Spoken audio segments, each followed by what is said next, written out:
सुप्रभात बच्चों। आज हम कक्षा 4 विषय हिंदी का पाठ 15 कुरज की विनती इस पाठ को पढ़ेंगे। यह एक लोक कथा है। कुरज क्या कौन है? कुरज एक साइबेरियाई पक्षी है। ये वर्षा ऋतु में राजस्थान में आते हैं और ये पश्चिमी राजस्थान एवं भरतपुर के घाना अभयारण्य में रहती हैं। शीतकाल में ये फिर से साइबेरिया चले जाते हैं और इन्हें सारस भी कहते हैं। हम इन्हें आम भाषा में क्या कहते हैं? सारस। इस पक्षी पर राजस्थान में कई लोकगीत भी लिखे गए हैं। तो यह लोक कथा है जिसे विजय दान देथा जी ने लिखा है। तो आइए इस कथा को पढ़ते हैं कि कुरज किससे विनती कर रहा है और क्या विनती कर रहा है। कुरज की विनती। समंदर के किनारे एक ऊंचा पर्वत था। उस पर्वत की तलहटी में एक सुथरी ठोड़ देखकर एक कुरज भी आई। ठोड़ यानी जगह, सुथरी यानी साफ, स्वच्छ, साफ सुथरी जगह देखकर एक कुरज भी आई। 17 अंडे ले आई, यानी उसके 17 अंडे, उसने 17 अंडे दिए। उन अंडों को कुरज ने 17 दिन तक सेया। उस कुरज ने 17 दिन तक न दाना भी चुगा नहीं लिया, यानी एक दाना तक चुगा का नहीं खाया। सेते सेते उन 17 अंडों से 17 बच्चे निकले। तब वह अपने बच्चों के लिए चुग्गे की खोज में यानी तलाश में उड़ी। उड़ते उड़ते उसे एक तोते की पांख जैसा हरा भरा ज्वार का खेत नजर आया। वह रोजाना उस खेत से अपने बच्चों के लिए चुग्गा ले जाने लगी। खेत का मालिक लोभी था, लोभी यानी लालची था। उसने सोचा कि यह कुरज तो मैं हमेशा बिगाड़ करती है, इसे पकड़ना चाहिए। अब देखो बेटा, एक छोटी सी कुरज है ना, एक छोटा सा सारस कितना चुगा ले जाएगा, कितने दाने ले जाएगा, लेकिन वो तो लालची था। वो कहता है ये तो मेरा बिगाड़ कर देती है, सारे दाने ले जाती है, तो इसे पकड़ना चाहिए। एक दिन उसने ज्वार के पौधे पर गुड़ की पात का लेप कर दिया। गुड़ की पात यानी गुड़ की चाशनी। कुरज चुग्गे के लिए खेत में उतरी तो चिपक गई।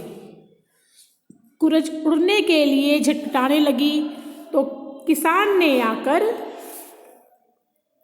उसे पकड़ लिया और उसे खेजड़ी पर बांध दिया। खेजड़ी क्या है? हमारे राजस्थान का राज्य वृक्ष है ना, तो खेजड़ी से बांध दिया। कुछ समय के बाद भेड़ चराने वाला, कौन? भेड़ चराने वाला गडरिया। अब भेड़ चराता है जो उसे क्या कहती हैं? गडरिया। गडरिया उधर से निकला। फड़फड़ाहट करती हुई कुरज ने करुण स्वर में गडरिये से विनती की। क्या विनती की? देखिए, रेवड़ रा एवा लिया रे वीर टम्मर कंटू, बांदी कुरज छुड़ाई महारा वीर टम्मर कंटू, समदा रे काठे ब्याई मारा वीर टम्मर कंटू, बाखर खड़के ब्याई मारा वीर टम्मर कंटू, 17 बचिया ल्याई महारा वीर टम्मर कंटू, आंधी में उड़ जाई महारा वीर टम्मर कंटू, लुआ में बल जाई महारा वीर टम्मर कंटू, मेहा में गल जाई महारा वीर टम्मर कंटू, भूखा ही मर जाई महारा वीर टम्मर कंटू। तो अब देखो, उसने प्रार्थना की किससे? ग्वालिये से। किससे प्रार्थना की? गडरिये से, गडरिये से प्रार्थना की है ना उसने। भेड़े चराने वाले गडरिये से प्रार्थना की। और क्या होता है, जो भेड़ों का झुंड होता है उसे क्या कहते हैं? रेवड़। क्या कहते हैं उसको? रेवड़ कहते हैं उसको। तो उससे प्रार्थना कर रही है और उस कुरज की इस विनती को सुनकर गडरिये को उस पर दया आ गई। उसने खेत के मालिक से कहा, छांट कर अच्छी सी एक भेड़ ले ले और इस निरी कुरज को छोड़ दे। निहरी यानी बेचारी कुरुज को छोड़ दे। खेत का मालिक लोभी था। उसने कहा सारा का सारा रेवड़ दे तो छोड़ूं। अब उसने क्या कहा था गडरी ने कि एक अच्छी सी भेड़ छांट ले और इस बेचारे कुरुज को छोड़ दे। लेकिन खेत का मालिक क्या था, लालची था। उसने कहा सारा का सारा, सारी की सारी भेड़ें दे, सारे का सारा रेवड़ दे तो छोड़ूं। गडरिये ने कहा मैं तो नौकर हूँ, लेनी हो तो एक भेड़ ले ले, इससे अधिक देना मेरे हाथ की बात नहीं। उसने काफ़ी नहोरे की यानी काफ़ी मिन्नतें की उसकी खेत के मालिक की, पर खेत का मालिक नहीं माना। कुछ देर बाद गायों का एक बड़ा झुंड आया। कुरुज ने वैसे ही करुण स्वर में विनती की। किससे विनती की? गायों को चराने वाले ग्वालिये से।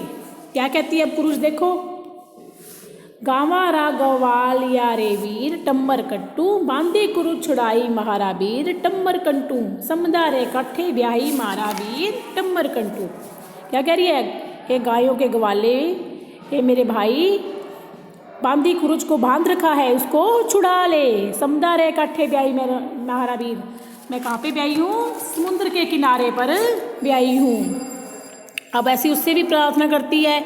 आगे क्या बोलती है बोलो, समदा रे काठे ब्याही मारा वीर टम्मर कट्टू, बाखर खुड़के ब्याही मारा वीर टम्मर कंटू, 17 बच्चियाँ ल्याई महारा वीर टम्मर कट्टू, आंधी में उड़ जाई महारा वीर टम्मर कट्टू, लुआ में बल जाई महारा वीर टम्मर कट्टू, मेहा में गल जाई महारा वीर टम्मर कट्टू, भूखा ही मर जाई महारा वीर टम्मर कट्टू।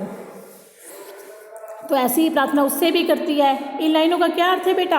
कि मैं समुद्र के किनारे खड़ी होकर ब्याही हूँ, भाखर खुड़के ब्याही मारा वीर। भाखर खुड़के यानी जो चट्टान होती है ना, भाखर होती है, खुड़के होती है चट्टान की कोटर। तो समुद्र के किनारे चट्टान की कोटर में मैंने जो ये है वहाँ पर मैं ब्याही हूँ। और कितने बच्चे लाई हूँ?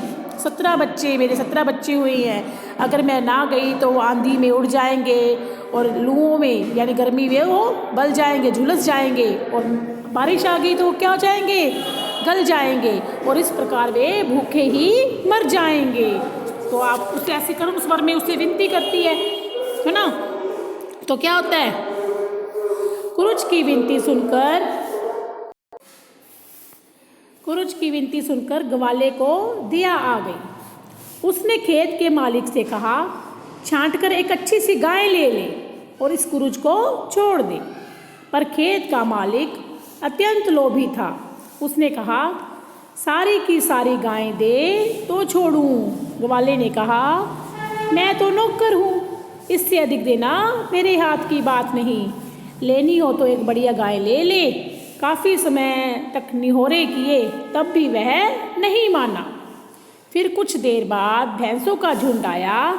कुरुज ने करुण स्वर से में विनती की। क्या विनती की? दोबारा बोलो, भैंसो रा गवालिया रे वीर टम्मर कंटू, बांधी कुरुज छुड़ाई महारा वीर टम्मर कंटू, समदा रे काठे ब्याई मारा वीर टम्मर कंटू, भाखर खुड़के ब्याई मारा वीर टम्मर कंटू, 17 बच्चे ल्याई मारा वीर टम्मर कंटू, आंधी में उड़ जाई मारा वीर टम्मर कंटू, लुआ में बल जाई मारा वीर टम्मर कंटू, मेहा में गल जाई मारा वीर टम्मर कंटू, भूखा ही मर जाई मारा वीर टम्मर कंटू। तो ऐसी प्रार्थना वो किससे करती है? भैंसों को चराने वाले ग्वालिये से। कुरुज की यह विनती सुनकर भैंसों के ग्वाले के हृदय में दया उमड़ पड़ी। उसने खेत के मालिक से कहा छांट कर बढ़िया सी एक भैंस ले ले और इस बंधी कुरुज को छोड़ दे। पर खेत का मालिक क्या था? बहुत ज़्यादा लालची था। उसने कहा सारी की सारी भैंसें दे तो छोड़ूं। तब ग्वाले ने कहा कि मैं तो एक मामूली नौकर हूँ, इससे अधिक देना मेरे हाथ की बात नहीं। लेनी हो तो एक उम्दा भैंस ले ले।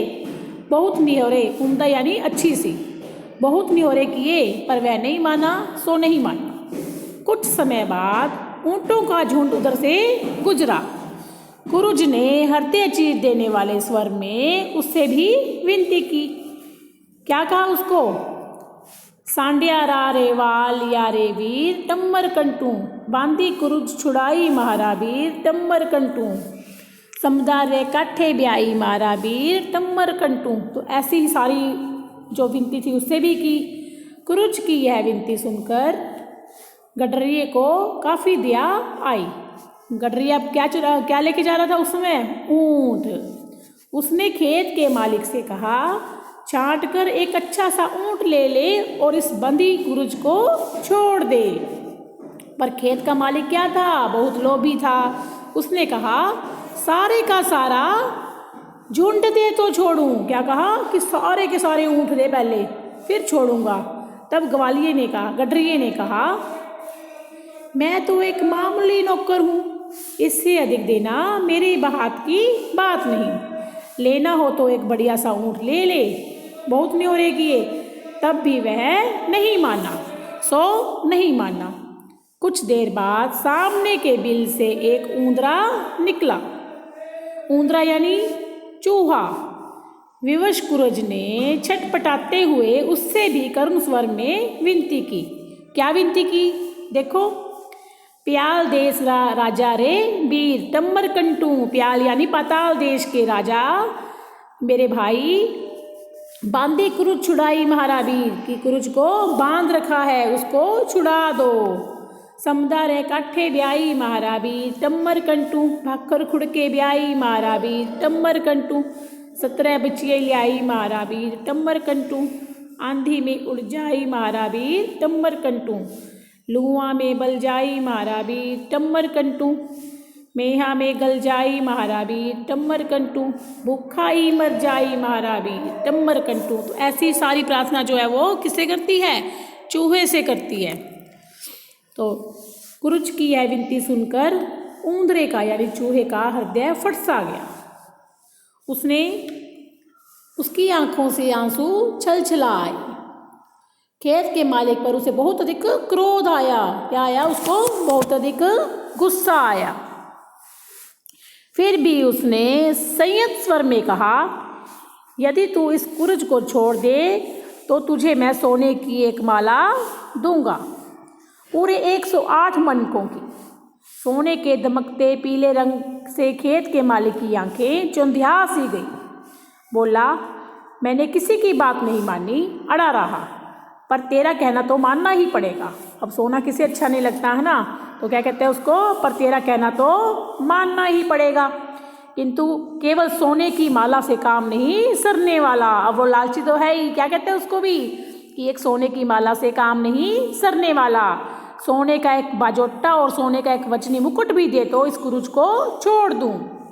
इसने मेरे खेत में कितना बिगाड़ा किया है, तुम इसका अंदाजा भी नहीं लगा सकते। अब देखो, लालची तो है ही, उससे सोने की बहुत सारी चीज़ों की मांग जो है वो कर रहा है। ऊंदरे ने कहा,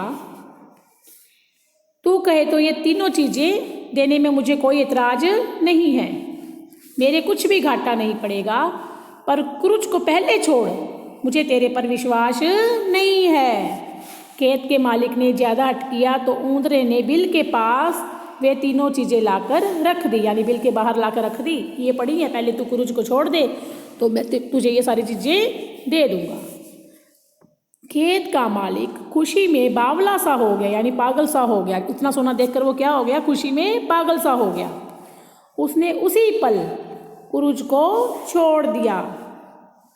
कुरुज तो छूटते ही ऊपर आकाश में उड़ गई। खेत का मालिक सोने की तीनों चीज़ों को लेने के लिए उधर लपका ही था कि होशियार ऊंदरा उन तीनों चीज़ों को लेकर बिल में घुस गया और पैरों से बिल के बाहर धूल उछालते हुए कहने लगा, सोने के बदले धूल ले, सोने के बदले धूल ले। इस प्रकार से वो कहने लगा। खेत का मालिक मुँह उतार कर आकाश में उड़ती हुई कुरुज को एकटक देखता रहा। अब क्या उपाय हो सकता था? कुरुज तो आकाश में उड़कर अदृश्य हो गई, यानी कि वहाँ पे वापस दिखाई नहीं दी। और जो ऊंदरा था, चूहा था, वो कहाँ पे चला गया? पाताल में, धरती के अंदर अपने बिल में अदृश्य हो गया।